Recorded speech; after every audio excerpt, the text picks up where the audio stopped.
Alright, expression shape. Usually you could do transform. I've been using transform. You could use warp transform so you can actually mess with like the X and stuff. For example, you know S shake, right? How you Yeah. could change the seed or even the Yeah. frequency to X and Y differently. Right. You Yeah. can't really do that with transform. So Right. you would have to do it in like blur curves or something, and then just disable the blur or whatever. For this example, I'll use transform. All right. For this example, we will use position. So you hold Alt and hit on the keyframe.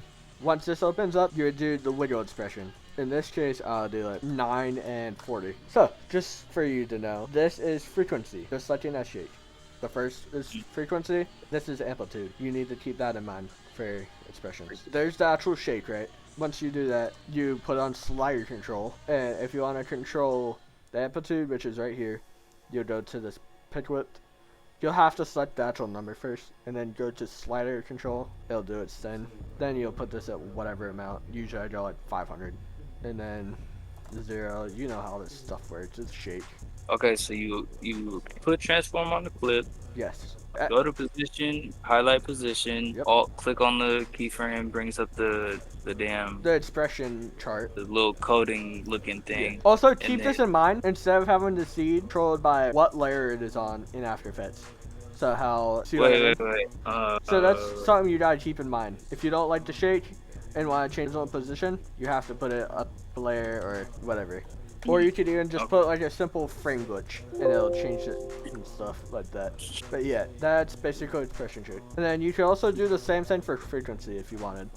So slider control, you would go to 9, go to here. how'd you bring up the slider again? It's just an effect, slider control. Oh, no. Slider control just makes it so you're able to like actually keyframe stuff. So kind of like how you're just time wrapping normally.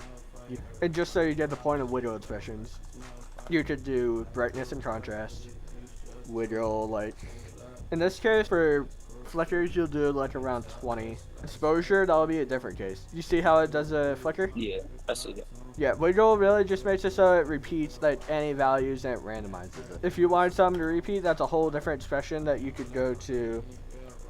Like this isn't actually gonna work, but you could always go to this little button right here, property, and then loop out duration. But that's a whole different thing.